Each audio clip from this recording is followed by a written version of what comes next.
No one knows if the curly-haired boy wandered off to the north, south, east, or west. A child disappears in the middle of the South Australian outback, and no one can explain how. 4-year-old Gus Lamont was there one moment, playing near his home, and gone the next. It's a mystery that has left investigators searching for answers, a family facing the unimaginable, and a small rural community holding its breath. Before we go deeper into this developing story, make sure to subscribe so you don't miss verified updates as this case unfolds. Gus Lamont was just 4 years old when he vanished on the afternoon of September 27th.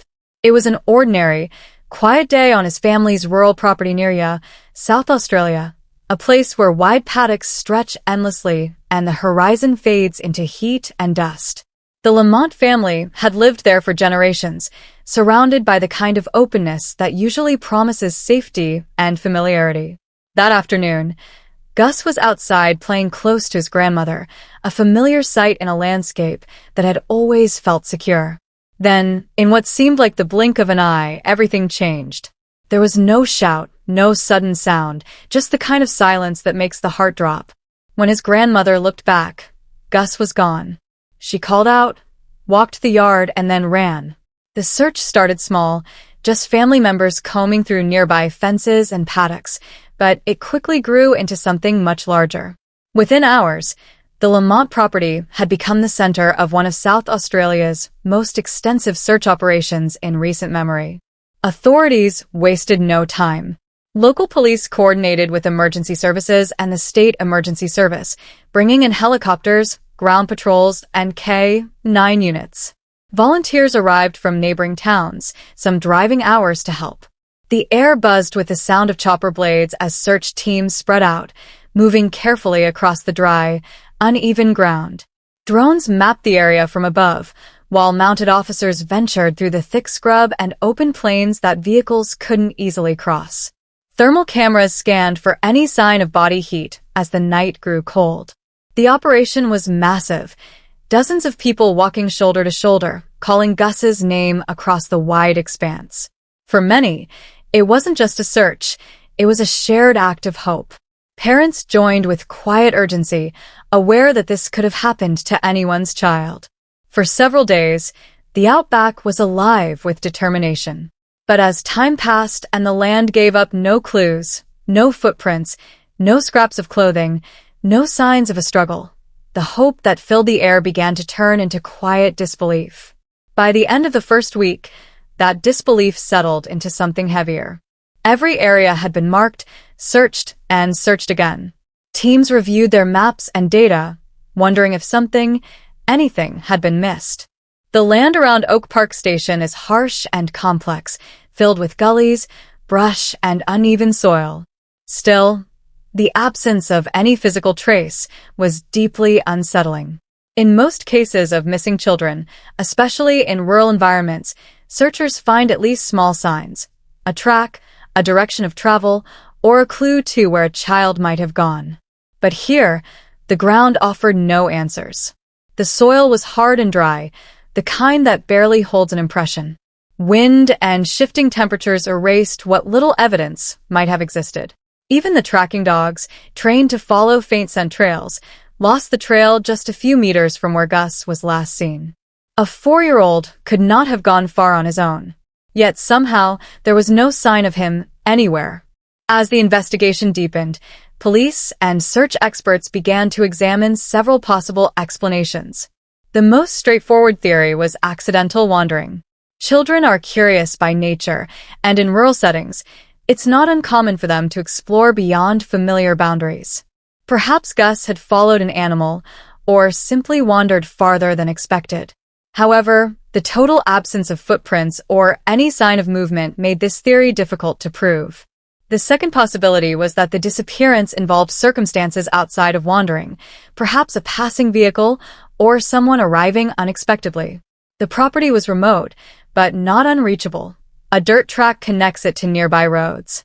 However, after checking surveillance along the highway and examining the property for tire tracks or signs of entry, investigators found nothing to support this scenario. A third explanation focused on the search itself. Could something have been overlooked? In any large-scale operation, small details can hide in plain sight: a covered ditch, a dense patch of bush, or a small depression that went unseen.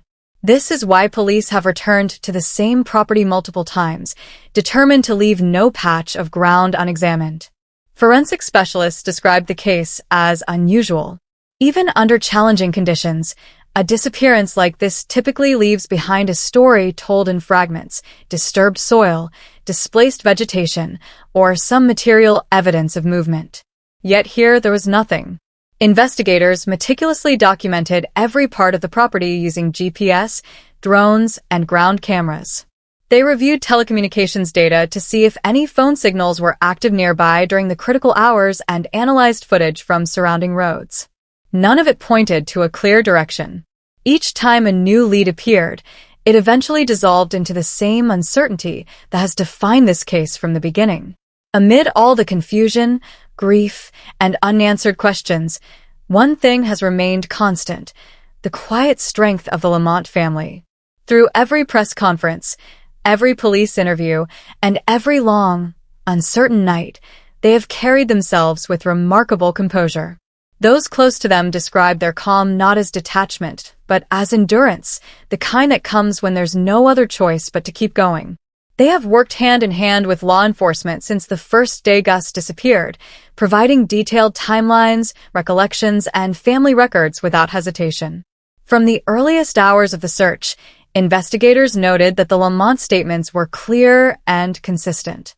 They described, over and over again, the ordinary rhythm of that morning: breakfast together, Gus playing near the yard, a momentary distraction, and then the unbearable silence when they realized he was gone. Friends have called them private people, not secretive, but modest, self-contained, and hardworking.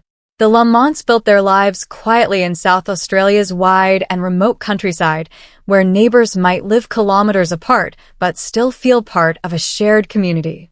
That very community has now rallied around them, though no one can truly comprehend what it means to lose a child so suddenly, so inexplicably. Yet as word of Gus's disappearance spread beyond the local area, so did the noise of speculation. The internet, as always, magnified what little was known. Social media posts began appearing within hours, first from concerned citizens, then from amateur investigators, and finally from those drawn more by curiosity than compassion. What started as heartfelt concern quickly splintered into a maze of rumor and conjecture.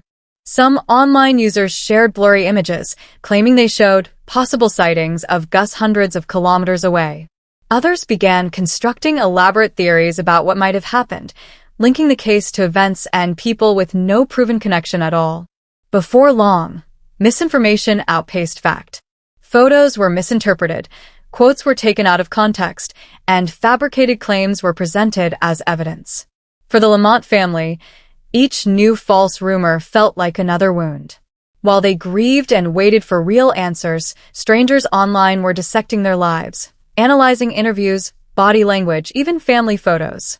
In many ways, the digital world became a second, more chaotic version of the investigation, one with no rules, no accountability, and no understanding of how much damage it could cause. Law enforcement officials and local residents eventually began pushing back. Volunteers who had joined the original search effort, men and women who had walked through the red dust and scorching heat for days, pleaded publicly for restraint. They reminded the public that this was not an open-source mystery to be solved through speculation, but an active, deeply personal investigation. Every false lead diverted attention and resources from the search for Gus. In a digital age where rumors can travel faster than verified information, this case became a cautionary tale. It showed how the quest for online engagement can sometimes overshadow empathy. And it reminded everyone involved that behind every headline or viral post, there is a family trying to hold itself together. As days turned into weeks, the search effort gradually entered a new and more complex phase. At first, hundreds of volunteers, police officers, and local emergency crews scoured the vast terrain. They searched ravines, waterholes, and old mine shafts. They used helicopters, drones, and tracking dogs. Every possible survival scenario was considered. But once critical timeframes passed, the number of days beyond which survival in such conditions becomes unlikely, the operation changed in character. It was no longer just a rescue mission. It became a criminal investigation. This procedural shift didn't necessarily mean that investigators suspected foul play. Rather, it reflected a change in focus. The disappearance of a young child with no trace demands an exhaustive, forensic approach. Elevating the case to a major investigation ensured that more resources, specialized teams, and legal powers could be deployed. Every lead, however small, would now be examined under stricter evidentiary standards. The Missing Persons Unit and major crime detectives took over, building a meticulous record of everything known so far. Each data point became part of a larger mosaic: satellite images from the day Gus vanished, the exact weather conditions, vehicle logs, mobile phone tower data, and witness statements from everyone who had been in the area. Nothing was too minor to review. Investigators have since worked quietly, methodically. Public updates have been sparse, and that silence has frustrated some, but it reflects the careful balance police must strike between transparency and protecting the integrity of an active case. They have been cautious not to speculate publicly, emphasizing instead that multiple scenarios remain on the table. Whether Gus wandered off, was taken, or became lost through some tragic accident, all possibilities remain open. Detectives know that in cases like this, patience is essential. It often takes months, sometimes years, for the truth to emerge. Each re-examination of the evidence may reveal a new connection or discrepancy that wasn't obvious before. Modern investigative work combines traditional legwork with technology, data modeling, digital forensics, and environmental mapping, all aimed at reconstructing those critical missing moments. Beyond the procedural side, though, the disappearance has forced a reckoning in the local community. In rural South Australia, isolation is both a way of life and a source of quiet pride. People value their space, their privacy, their independence. Yet when something like this happens, that same distance suddenly feels menacing. The outback's beauty has always been tied to its danger. Its vast, open silence can be breathtaking one moment and terrifying the next. Out there, the nearest neighbor might be a 15-minute drive away. Mobile reception fades in and out. Wildlife moves unpredictably. The land itself, though familiar to locals, hides countless challenges. When Gus disappeared, it reminded everyone how fragile the illusion of safety can be in such an environment. Parents who once let their children roam freely now keep them closer. Evening walks that once felt peaceful now carry an edge of unease. Even the simple act of stepping outside to watch the sunset feels different for some, a quiet reminder that something unexplainable happened right here, in a place they thought they knew. The Lamont disappearance has, in a way, changed how people relate to the landscape. The red earth, the scrub, the vast horizon, all seem to carry a new kind of weight. Residents describe feeling as though the land is keeping secrets that its openness hides rather than reveals. For many, this unease has deepened their empathy for the Lamont family. They know what it's like to live surrounded by silence, and now they imagine the unbearable silence that family endures each night, waiting for answers that have yet to come. Despite the passage of time, the search for Gus has never truly stopped. Police continue to revisit key locations, guided by new technology and fresh analysis. Advances in satellite imaging, forensic mapping, and ground-penetrating radar have allowed investigators to see the terrain in ways that were impossible at the time of the original search. Behavioral specialists have also been consulted, using patterns from similar cases to model where a child of Gus's age might have gone if he had wandered off on his own. Each new visit to the search area brings both hope and heartache. Teams retrace their steps, testing old theories against new data. Sometimes, the work yields nothing tangible, but for those involved, even the act of continuing matters. It's a declaration that the case is not forgotten, that no lead will be left unexplored. For the Lamont family, time has moved forward but not necessarily healed.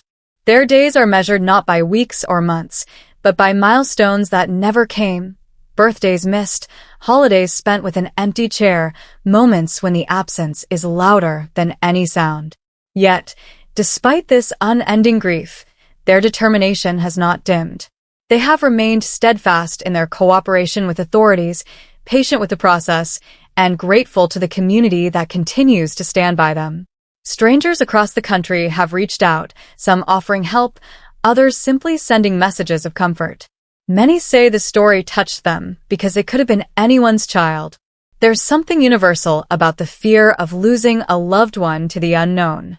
It's a kind of loss that transcends geography or circumstance. At its heart, the disappearance of Gus Lamont is not just a story about tragedy.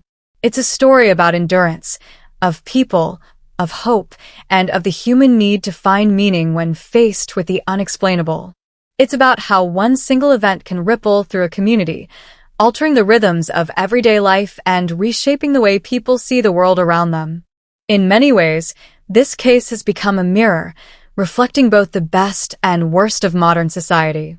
It has shown how quickly compassion can turn into intrusion, how digital communities can amplify both empathy and harm. But it has also revealed resilience. Neighbors organizing support groups, local businesses donating resources to search teams, and countless individuals have chosen to focus on truth over speculation. Through it all, the Lamonts have remained symbols of quiet strength. Their composure in the face of relentless attention has been described by one local pastor as a kind of grace you only see in people who have nothing left to lose but faith itself. They have kept their focus on one goal, to find their son, or at least to understand what happened. Investigators continue to work under that same guiding principle. They have not closed the case, nor have they ruled out any possibilities. What they have done is reaffirm their commitment that no matter how long it takes, every available resource will be used to bring closure. The story of Gus Lamont, though deeply painful, has also sparked conversations about safety, community, and the limits of isolation. Across rural Australia, parents are reassessing how they protect their children in environments that are as unpredictable as they are beautiful. Emergency preparedness, communication systems, and local watch networks have all gained new attention since Gus vanished. In that sense, his story has already changed something tangible. It has made people more vigilant, more connected, and more aware. Still, there remains the question that haunts every discussion, every article, every search update. What really happened to Gus Lamont? It's a question that has no easy answer and perhaps never will. But those who knew him describe a boy full of life, curious, adventurous, and endlessly fascinated by the world around him. He loved the outdoors, the same landscape that now holds so many of the unanswered questions surrounding his fate. To those who continue to search, Gus is not a case file or a statistic. He's a child whose laughter once echoed across the red earth, whose small footprints were part of the daily rhythm of his family's life. His name still lingers in conversations, on posters, in prayers whispered quietly by strangers who never met him but feel as though they have. In the end, the story of Gus Lamont is one of both sorrow and solidarity. It's a reminder that tragedy can fracture a community, but it can also bring people together in extraordinary ways. The outpouring of support, from local volunteers to faraway followers, has become a testament to how deeply human beings crave connection and truth. For the Lamont family, each sunrise brings a choice, to despair or to hope. And though the pain never leaves, hope continues to win, one day at a time. They know that the odds of finding clear answers diminish with time, but they also know that history is filled with cases that were solved years, even decades later. For now, the silence remains, a heavy, endless quiet that blankets the land where Gus was last seen.